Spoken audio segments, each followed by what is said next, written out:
Welcome to Unlikely Intersections, where intent, impact, and inquiry inspire our conversations. I'm Dr. Philip Brown. I'm here with my good friend, Dr. Terry Jackson, and you're at the Unlikely Intersection. The interesting thing about intersections is that we all face many intersections daily. How we navigate these controls the trajectory of our days and our lives. Welcome to the show. Fascinating topic today, Terry. One near and dear to your heart. Yes, it is. Uncertainty. It's amazing how I think about it and what I think about it. Prior to the pandemic, never gave it a whole lot of thought. You hear people talk about uncertainty and ambiguity, but man, the pandemic brought this thing to a visceral level. It sure did. It was a little up too close for me a lot of times in terms of navigating the COVID pandemic, especially in the early days when we didn't know what was what at all. And we're still learning things about the pandemic, which I think underscores the point, right? Is that it'll be years before we know all that we need to know about the pandemic. And it knocked us for a loop, but there were a lot of good lessons. It did. And, a good friend of ours, Dr. Price Pritchett, he did a piece on hacking uncertainty, right? And so, I think it's appropriate. There was a piece out of his book. It says, sometimes you see it coming. Other times you get a feeling inside. The vague sense that something big, something different is coming. But now and then it takes you by total surprise. Regardless of how it approaches, through change usually comes a traveling companion, and that traveling companion with change is uncertainty. And I thought that was so appropriate for what we're going to discuss this morning.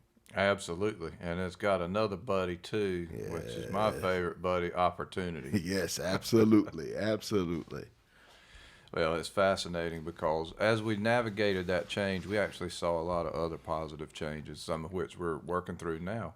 For us in medicine, one of the things was telemedicine became very commonplace, easy to do. It was done in a way that really met the patient's needs very well, and it was quite efficient. It was maybe possible all along. Those changes, obviously, that made it possible were in place, but we weren't ready. Now we are. And, what was interesting is what I experienced during the pandemic as it relates to the uncertainty and ambiguity was leadership reaching out from all different industries wondering, what do we do? How do we handle this, right? There appeared to be, in most industries outside, I'm going to say outside of healthcare, leaders didn't anticipate. They weren't anticipating anything such as the pandemic. And so when they asked the question, what do we do? It's like, the questions are great for leaders. However, there was no direction, no strategy as it relates to, I'm going to say, taking an offensive against what was happening in the marketplace, in the environment. Yeah, all defense basically. How do we survive rather than how do we thrive? Saw it everywhere. That was the world we were living in, and not just for us, but how do we make it so everyone can survive? There, especially in the early days of the pandemic, and through the two major waves, it really was a matter of life and death, and it was true survival for us and for our workforce. And that's when you get to the point where a certain amount of change is novelty, and we all enjoy it, and we give lip service to the fact that, I'm really good at change, which is maybe an exaggeration. But change and novelty rapidly can become overwhelmed. That's right. That happens. We know there's a lot of bad side effects to overwhelm. And not only from organizational perspective, but individuals begin to take a look at their lives a little bit differently, right? Around all of this uncertainty and ambiguity that was happening in the marketplace. Some, were able to maintain employment. Others didn't.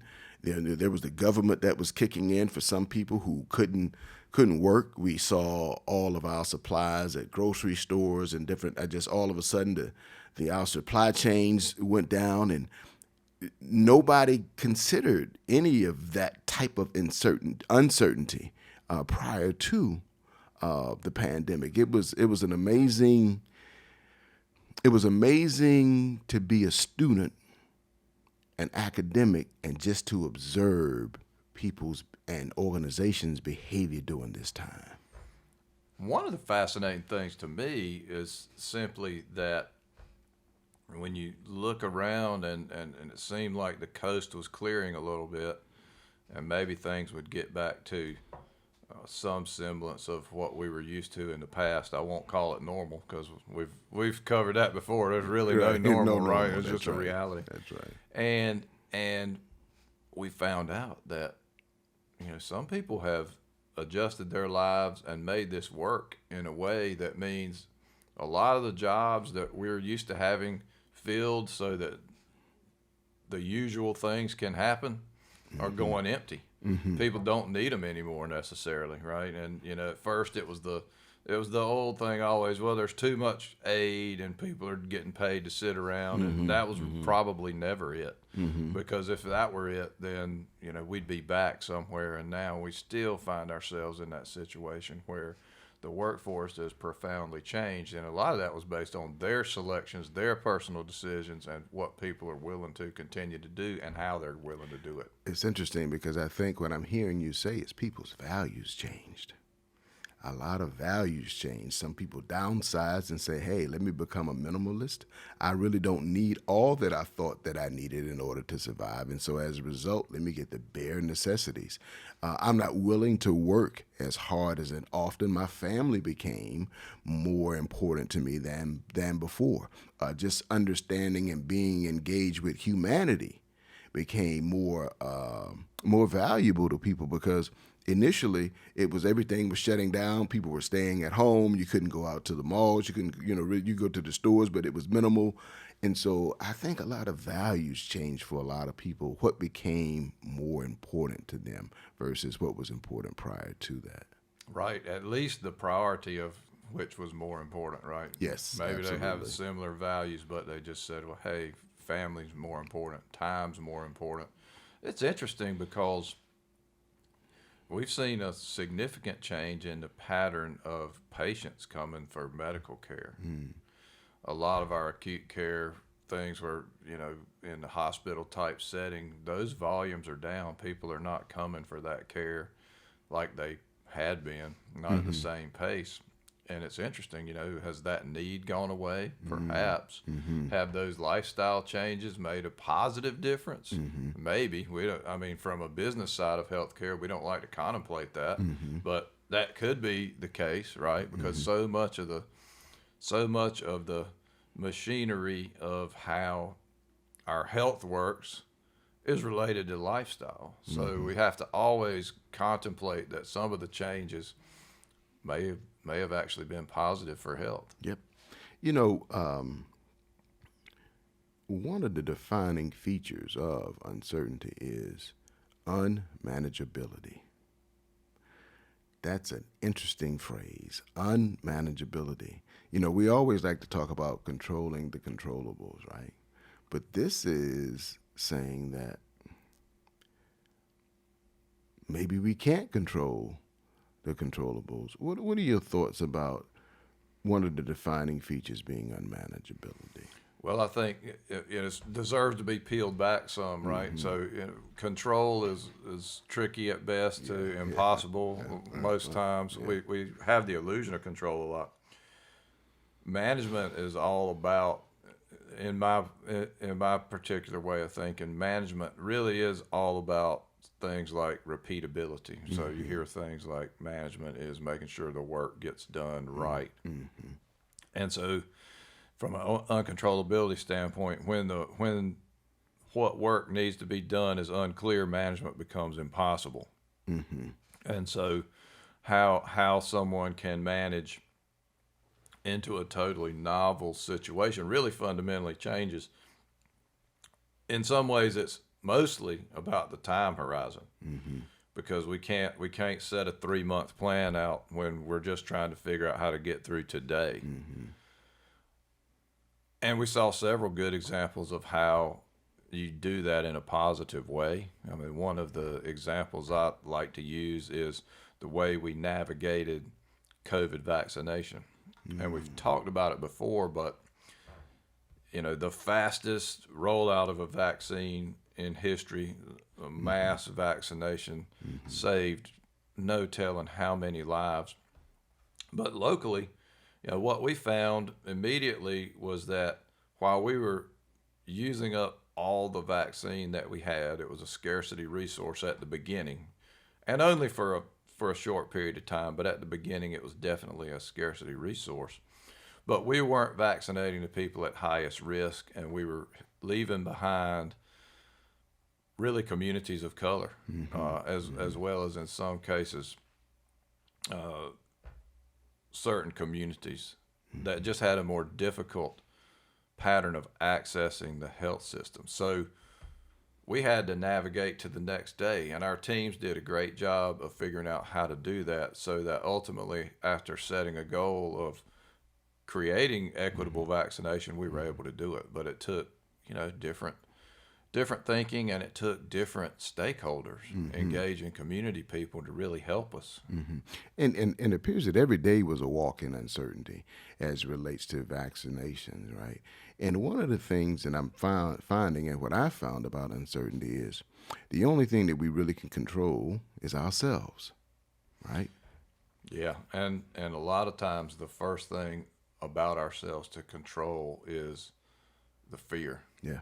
And that like if you can just stop long enough to say, it's going to be okay. I don't know how quite yet, but we've always navigated things. We'll navigate this. And just controlling that fear, because that fear takes us to some bad places. It almost always takes us backwards. It takes us to what has worked in the past. And so you think how you're getting a marriage of, here's something that's never happened before, and I'm going to use something from the past to solve it. Probably not ideal. Yep, absolutely. And I was going to say, one of the things that I read about as it relates to approaching uncertainty is you want to take a counterintuitive approach to dealing with it, meaning whatever your status quo response would be, whatever your natural impulse would be, you want to do something just the opposite of that. And you don't want to resist this uncertainty. You want to embrace it and absorb it, and then work within that intuition or that counterintuitive space in order to solve it. Another great reason why you got to have different members of the team that think differently in order to even understand, because we all get in our patterns, right? There's that way we do things. A lot of us drive to work the same way every day. We get home the same way. All these patterns that we have. And so if we don't figure out ways to expose ourselves to different thinking, which typically means people different from us, define it how you will, then we're going to struggle when we have this uncertainty. Yep, that's right. We have to examine ourselves and examine how we embrace it, how we approach it. Is it fight or flight? For me, I can tell you it's fight. It's definitely not flight. It's the analysis of it, and oftentimes it is acting before I think, really, right? To create a new reality. And I definitely don't resist it. And so for me, it's how do I thrive in times of ambiguity and uncertainty? So I kind of go deep into me to understand what it is that I need to do. So figuring out how to step into it productively. Yes, absolutely. Yeah, and there's a third, we always talk about fight or flight. There's a third option that happens, and sometimes a variation of it is not the worst thing in the world in uncertainty, which is freeze. I would make a friendly amendment to that, and I would say pause. And during that pause is when you get your different stakeholder input to better understand, right? Sometimes it's just let me create enough space and time to think, to figure out not the whole map. I just need to know where the next viable step is. That's right. One of our friends, he kind of developed a formula, and we're going to kind of touch on this formula around what it means to be able to hack uncertainty. And I kind of mentioned one, and that is beware of your natural instincts. You know, you don't want to do or go into survival mode, because survival mode is more of what you're accustomed to doing in the past, as you talked about the models, right? You want to observe and you want to figure out, what can I do that's different? What can I do that's new? And what we also have to understand is not everything that comes about in this ambiguity and uncertainty is bad. You talked about opportunities. If we think about the pandemic, we could think about people who caught COVID, but we could also think about all of the new products that we saw come to the marketplace because somebody saw opportunity. Yeah, total pivot of industry in a lot of ways, that we'll never see go back. We could make a long, long list of those. But I want to talk a little bit about, you're talking about how this natural instinct, can work against you. And we talked about how controlling fear is part of that, and we talked about values. Mm-hmm. And I think those things actually go together in my mind, because one of the things that we see is this regrouping around prioritization of values, because at the end of the day, the values actually still have to guide the actions.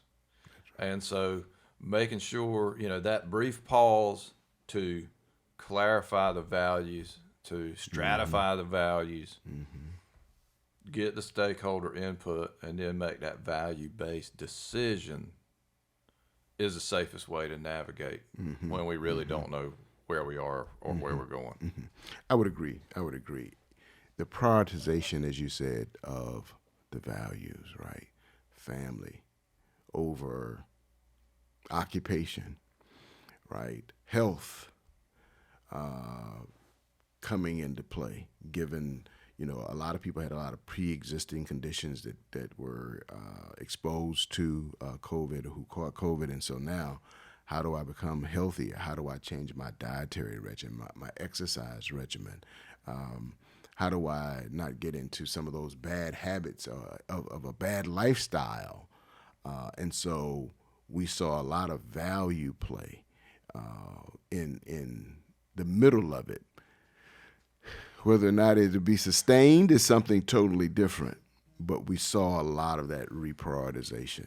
Yeah, and one of the things I would say, and both of us are fortunate to live in circles where we get coaching, we give coaching, and ultimately that's all about self-development to a certain extent, and understanding what happens to me in uncertainty or any kind of stress is one of the most important things there is. In fact, it's the most important thing for me. And as a result of a lot of that work, I know that my survival mode looks like a hard, disciplined drive. People might perceive me as overbearing. Well, some people might say that anyway. But as I'm stressed, I'm going to really drive down into discipline. I'm going to get too outcome focused, right? And so just knowing that enables me to take that pause, to take a different track, to beware of those tendencies. And the better I am at feeling when that stress or that anxiety or that survival mentality is welling up, the sooner I can recognize that, the better I'll be able to navigate it. Yeah, I would agree with you. I go directly to alignment and focus. That's what happens, let me understand what's going on. Let's get everything and everyone aligned, and then let's focus on the task at hand. And again, become a driver, right? It's about this is going to happen. Here's how it's going to happen. And the personality changes. Yeah. Yeah. So it's not the laughing and the joking; it's the seriousness of what has to happen and what's at stake. And ensuring that the stakeholders, have input and make a contribution as well, but definitely become a driver. And that's fascinating because we're sitting up here talking about this, in an expert manner, and we both say, well, our natural tendencies is to really screw this up. Because we're both, we're saying on the one hand, what we got to do, we got to pause, we got to listen to people who have a different perspective, and by its very nature, that's a sloppy process.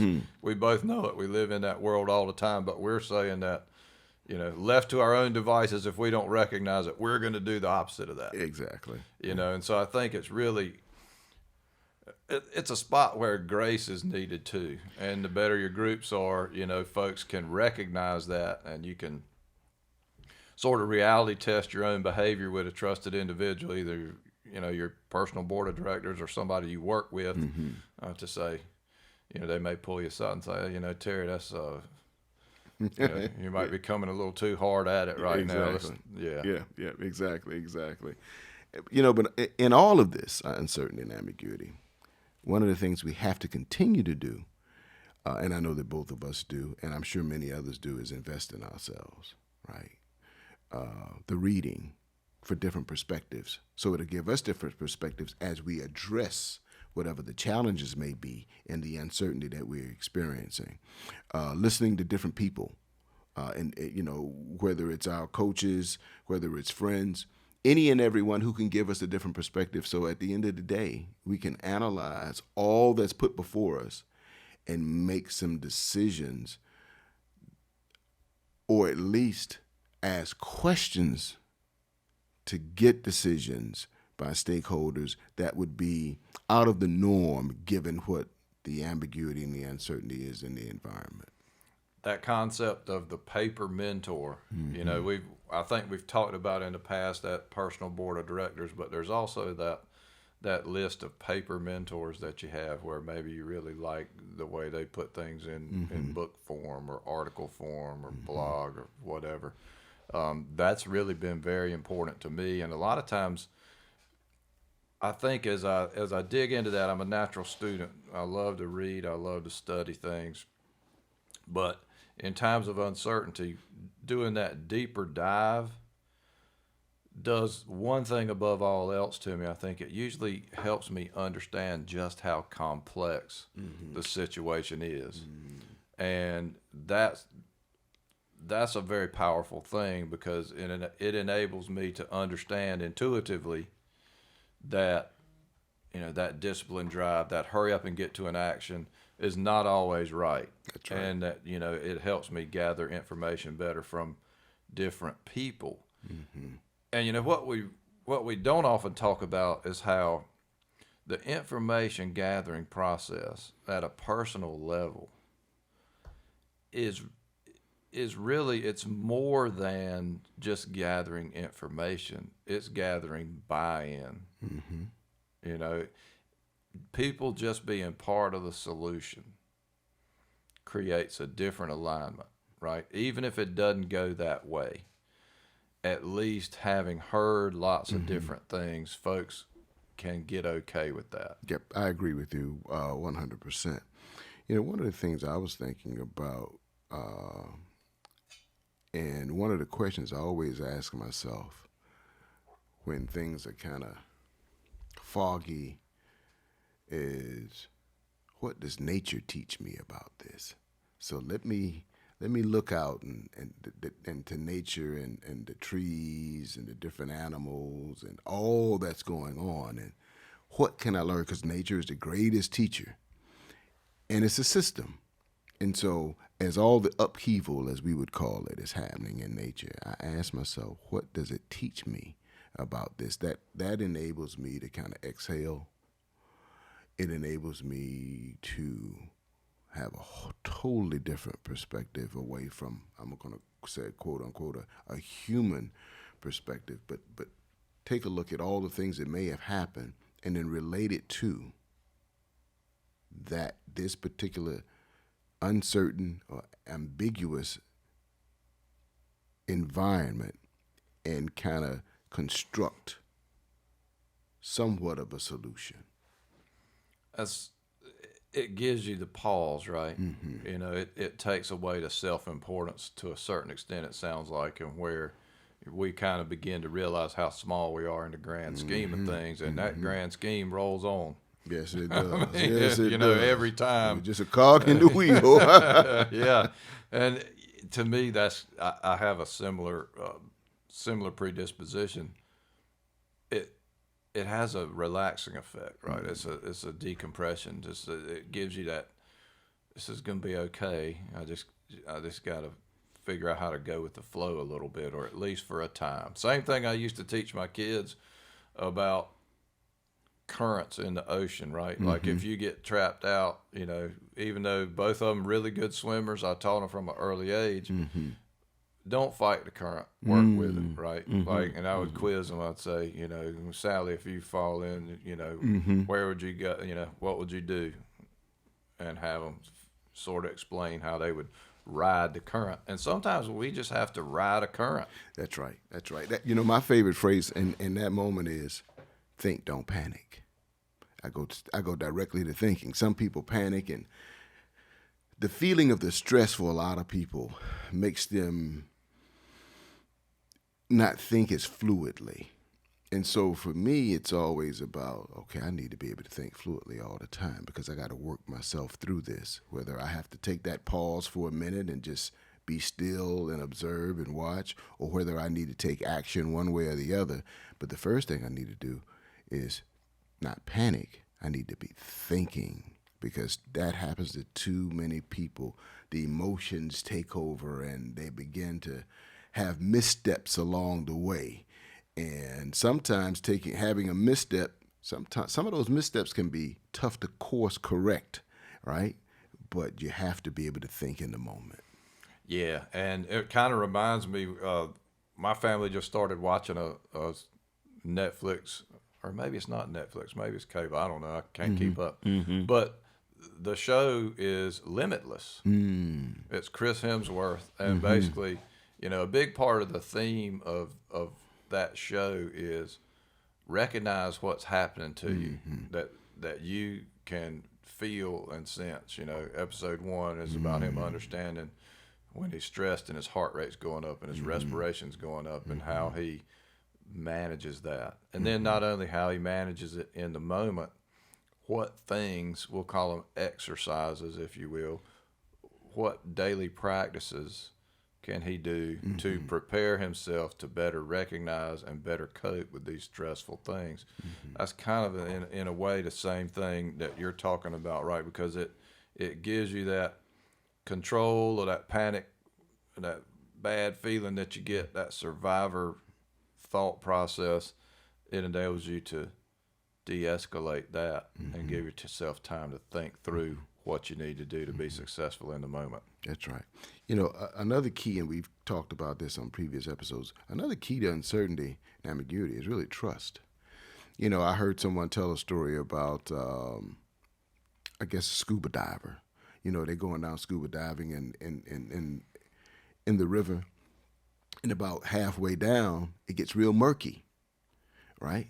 But they know there is a bottom to the river, and so they have to continue to work through that murkiness of the water until they get to the bottom.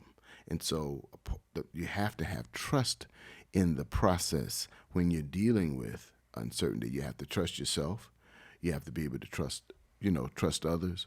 And you and I have talked about, giving trust up front, and that's something that is intuitive and counterintuitive to what people normally go through with trust. Trusting up front, or let me wait 5 or 6 years and see if I can trust this person. Sometimes in ambiguous situations or uncertainty, you really have to be able to give that trust up front. Yeah, the tougher it is, the more important it is to have trusted individuals. Some of that you develop over time too. That's that daily practice. And trusting in the process, something we've talked about before, is really important too. So if you have, one of the things I think that we can differentiate on uncertainty versus process certainty is that if you have a sound process of how you work through problems, it's probably translatable, Yes. right? So trusting that process of engagement and however that, you have worked through it to better understand and act, that process can still be viable no matter how uncertain the environment a lot of times. Yep, I would agree with you. One of the other things, and audience, with you're listening, we're really laying out a formula of how do you handle this uncertainty and ambiguity, is we cannot believe everything that we think. That's for sure. That's a huge one as it relates to working through and navigating uncertainty and ambiguities. You can't believe everything you think. No, it's amazing because your mind is going to trick you. And the more stressful the situation, the more likely it is to go that way, because it just tends to close yourself off, because, curiosity is what uncovers options, right? Otherwise, we're just retreating to somewhere we've been before in all likelihood. And, most time when it's a super uncertain environment or we're living in ambiguity, that's the wrong place to be. And for a lot of people, thinking isn't thinking. For a lot of people, thinking is regurgitating, which means it takes you back to what you did in the past and handling it the status quo way versus the curiosity perspective of what's new, what can potentially be new, what can we do that's different to get me out of this situation. Most people won't take themselves through that battery of questions to kind of figure out a way out of the uncertainty and ambiguity. Well, it's uncomfortable. Yes. And it's so much easier a lot of times for somebody to say, well, let me prove that I'm right. Mm-hmm. Let me prove that this is the way. And so it becomes, at times, a test of wills. Mm-hmm. Who's going to be right? And in uncertain environments, when it becomes that, a lot of times that answer is none of the parties are right. That's right. Because it needs to be something different. It needs to be an integrative solution that's co-created. Here's what we definitely have to recognize is that nobody's going to come to rescue us in times of uncertainty. We're going to rescue ourselves. We have to be able to bet on ourselves during ambiguity and uncertainty, because what we know for certain is that uncertainty is certain. Well, it's having a podcast with Yogi Berra. Yeah. But that's true. It is so true, in that it is currently as certain as it's ever going to be. That's right. Right. That's right. We find ourselves in the most uncertain times in history, and the most certain times going forward. So there's my Yogi. That's right. And see, we don't think, and it was only the pandemic when I began to think about this, but every morning when we wake up, when we turn, however we get out of bed, it's not certain that when we put our foot on the floor, our leg is going to stand up, right? And that we're not going to collapse. It wasn't certain that we were going to make it here, this morning. Those are the little small things that we took for granted, or a lot of people may take for granted. But when we think about it, just about everything we do every day, there is a measure or a degree of uncertainty and ambiguity in everything we do. Even that what we take for granted that we think just walking. It's amazing how much uncertainty is in the certainty of what we think of on a daily basis.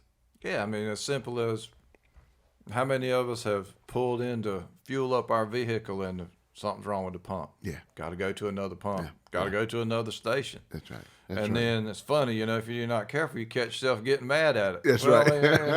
It's just a machine that can break, right? That's right. And it comes down to how do you assure yourself, or what I believe is important, and our friend Dr. Rao talks about this. You got to answer the question for yourself: is the universe a friendly place? That's right. Fundamental question number one. It's ironic you say that. I was just looking at that piece yesterday.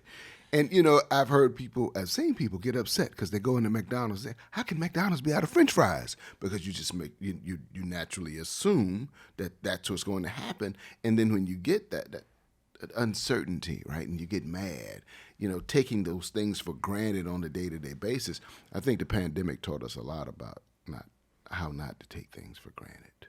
Yeah, it did. One thing it didn't do is it didn't help us learn that it's not a me-centered universe. That's right. Because when you go in and they don't have fries for you, all of a sudden it's about you. Yeah, that's right. Man, you're like, how could they do this to me? Well, right. it isn't about you. They wanted to have them. That's right. They wanted to That's sell right. them. That's They're right. making That's money right. off of it. That's how the energy worked at that time. And maybe it's a delay, or maybe they're just out. That's but right. It has nothing to do with you or me. That's right. It's just how it happened. And when we make it about us, it puts us in a bad place because it creates a we they. Mm-hmm. And in your approach to ambiguity and uncertainty, it definitely takes an examination of mental models. It definitely takes the not only examination, but the deconstruction and the reconstruction of mental models as it relates to our actions of what we have to do or maybe what we don't have to do. So uncertainty and ambiguity it's not a bad thing because it is a status quo buster for sure. And it takes thought, and it takes action, it takes collaboration, it takes co-creation, it takes humanity in order to work through it. Well, that mental model piece, I think, is important. It connects to a lot of things we've been talking about because we all have mental models. We got, little man on our shoulder, a woman talking all the time, telling us what to do, telling us what to make out of things, giving us interpretations and all these kind of things. And we kind of run around, and there's nothing inherently wrong with having a mental model of how life works for you. That's right. The trick is it's invariably going to be challenged, and some of those challenges are going to be irrefutable evidence that model doesn't apply. That's right. And so to successfully navigate, we got to be willing to change the model to meet the situation and understand it was always just a model, right? I made it up. That's right. I made That's up right. how this is supposed to work. The great system. I'm known for that, right? Like whether it was, in my marathon running days or my coaching days or whatever, I always had a system. That's right. Right. That's right. Which That's was right. my model for X. That's and invariably something would happen, and I'd have to figure out how to redo that model because it just didn't apply anymore. That's right. That's right. I saw something funny on social media the other day. Normally students take their laptops into the classroom at college and take notes, type their notes out as the professor's giving the lecture. Well, this particular professor didn't allow laptops in the classroom.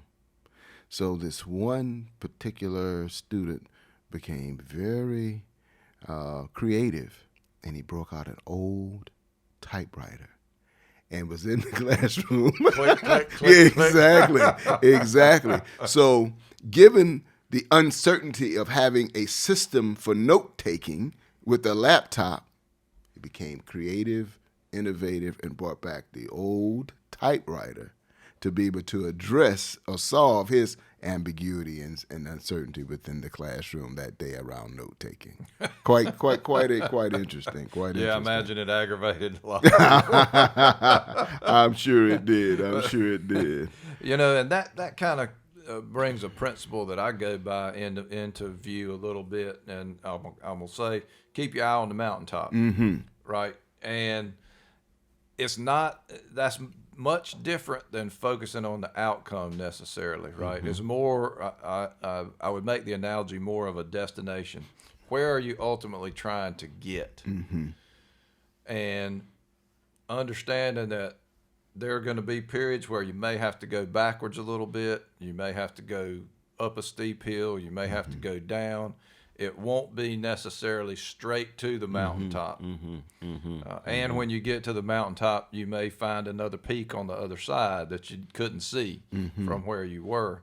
but keeping your eye on where you're ultimately trying to get, whether that's within an organization, what you're trying to accomplish, all these things to me is really important because it helps you focus and it helps you uncover answers that can become the next viable step. That's right. That's right. So you're looking for the patterns in the chaos so that you can find those answers to that next step, because chaos is a part of the part of the equation when you're talking about uncertainty and ambiguity, and being able to determine those patterns is a way that you can get there. And that's where, again, diverse opinions and talents and skill sets are so important, right? So, like, one thing I know about myself is if I have a gift, one of my gifts really is I can see that something fits into the greater scheme of things really easily, right? Where I struggle sometimes is I get bored with the very next step, right? So once it's obvious of what the next step needs to be, I'm on to the next thing, right? But I need to surround myself with people that make that next viable step that we've agreed to viable, right? And so that's where blending those skill sets is so important, right? Because otherwise, if it's always aspirational, you may remain stuck. So it's important to put different skill sets together that enable you to take the next step and the next step and the next step. That's right. And in all of this ambiguity and uncertainty, what we have to keep in mind is the purpose of what we as an organization are here for, the purpose as an individual, what I'm trying to achieve. There has to be purpose and meaning in all of any solution around this ambiguity and uncertainty that we're experiencing. If purpose isn't the foundation, people either don't care, give up, or wear out. And that's where we always get a lot of times people get it mixed up between purpose and passion, right? Passion without purpose is nothing but a recipe for burnout. That's it. Right? And so that foundational component of a sense of purpose, and within a group, a common purpose is really essential. That's right. That's right. And what we have to be mindful to do is to continue to live through all of what may be happening. We have to continue to live. So it's really about, how do I thrive in this situation, in this environment, right? And all that we've mentioned around how to, quote unquote, unhack uncertainty and unhack ambiguity. It's really about thriving and going to the next level.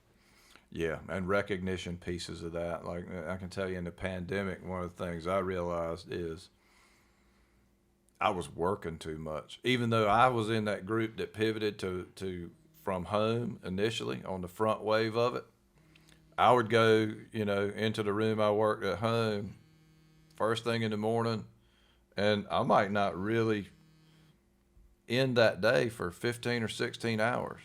And after a while, my family's looking at me like, "Is this dude turned into a hermit? What? He's gone. He was here more when he was going to work and everything." And meeting that realization and saying, "Okay, I need to put some cues in place for myself to start it up and shut it down, because there's a renewal process that I need to do that's for my health. Whether that, for me, it's always been exercise and also mindfulness, those two things. But spending time with my family has always been very important to me. So I need to work that in too, as that's the connection piece. Yeah, that during that time, I probably reached out to more friends, more acquaintances, given the fact that you just never knew. There was so much uncertainty. You never knew. I called a friend and he said, "Well, I lost my mother." Called, a classmate. Well, he passed of COVID. And I'm like, wow. There was so much uncertainty.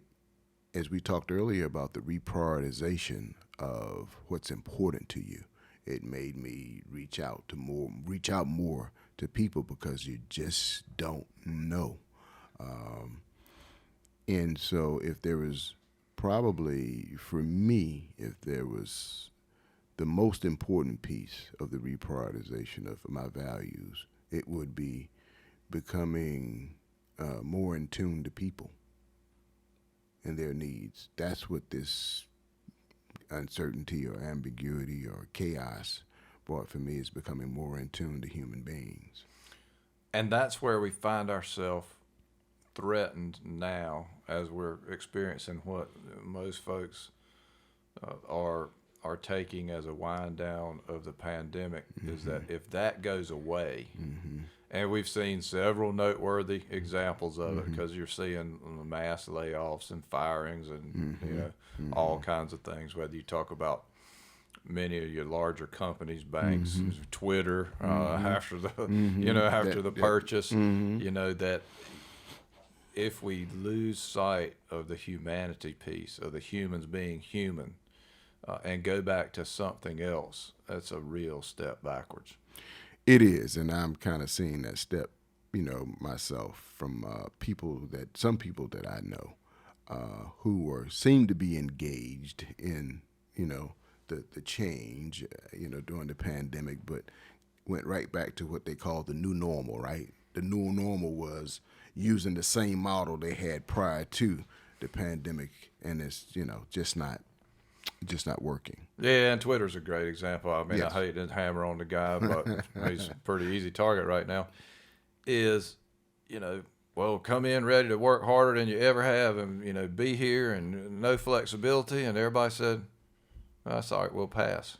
Okay, well, let's see how well that's going to work out for you, right? That's right. And so you already see, scrambling to find, a different approach and everything, and it's sloppy, but folks just said, "Hey, my values, are inclusive of people who are important to me or my own well-being. I'm not going to play that old game anymore." That's right. Good luck. That's right.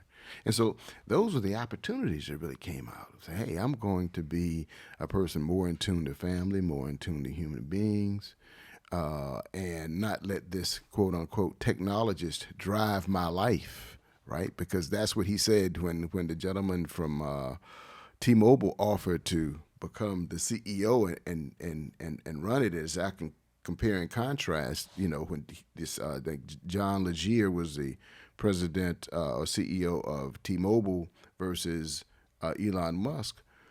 In that transformation at T-Mobile, it was people. It was all about people.